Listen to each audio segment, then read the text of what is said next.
เอาเนาะมื้อนี้ก็เป็นมื้ออีกมื้อหนึงเนาะที่เฮามาลงตู้ให้ที่สถาบันยุติธรรมแห่งชาติอยู่ที่เมืองน้อยเป็นอีกจุดหนึ่งจะให้ทุกคนได้เห็นว่าสถานที่ที่เหมาะสมมันเป็นอย่างไรเหมาะสมสำหรับตู้นี้หรือบ่ซึ่งหลายคนที่ยังลังเลอยู่ก็ให้มาเบิ่งมาแยงเบิ่งก่อนก็ได้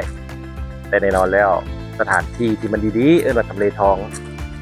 แต่ละหม่องถ้าว่ามีการดำเนินการแล้วเข้ากับหมวดสิบเนาะเพราะอย่าง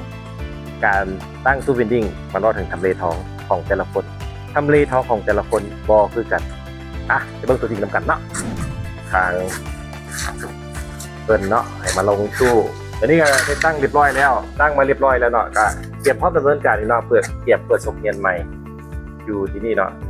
อันนี้ยังเฝ้าอยู่เดี๋ยวสินค้าจะเข้ามาลงอยู่ในตู้อีกซึ่งว่าใครอยากรู้อยากลองก็เข้ามาเบิ่งมาชมกันแต่ว่าผู้ใดที่ยังบ่ทันจะตัดสินใจการศึกษาไปก่อนแต่แน่นอนแล้วเนาะทำเลทองบ่รอคอยไปคิดให้ดีคิดให้ครบแล้วเฝ้าตัดสินใจ